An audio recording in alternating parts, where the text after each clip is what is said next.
تخزن ولا لا؟ ما خزنش. متأكد؟ متأكد. ولا يكذب؟ ملعوب. والله متأكد.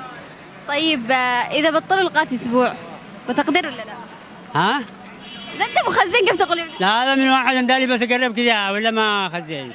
والله. طيب لو بطلوا القات أسبوع بتقدر؟ ما تقدر الا يقدروا، في ناس يقدروا في ناس ما يقدروش. يعني حاجة لازمة. ايوه. طيب شكرا. تخزني؟ ايه لو قال لك اجلسي أسبوع بدون قات بتقدري؟ ما اقدرش ما تقدريش؟ ما اقدرش ليش؟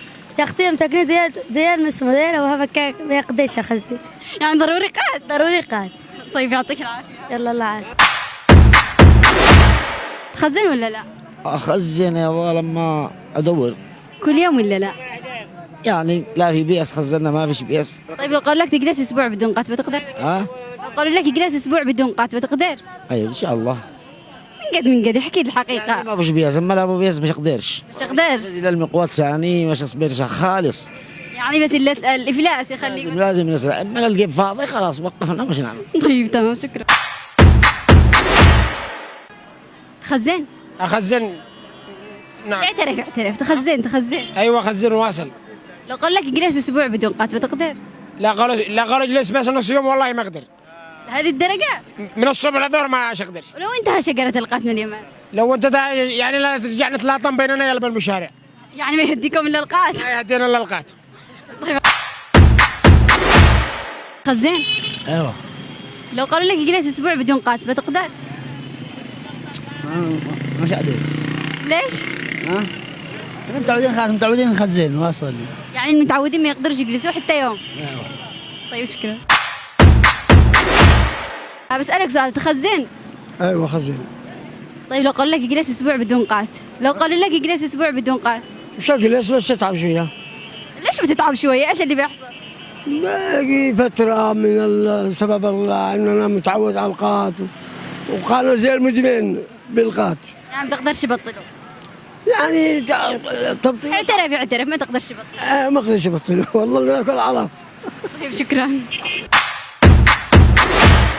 قالوا لك جلس اسبوع بدون قات بتقدر؟ اقدر.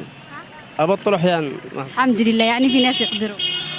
لأن الكل قال لي ما يقدرش. الا نبطله مش ضروري. يعني في امل ان تنتهي شجرة القات من اليمن؟ تنتهي ايوه.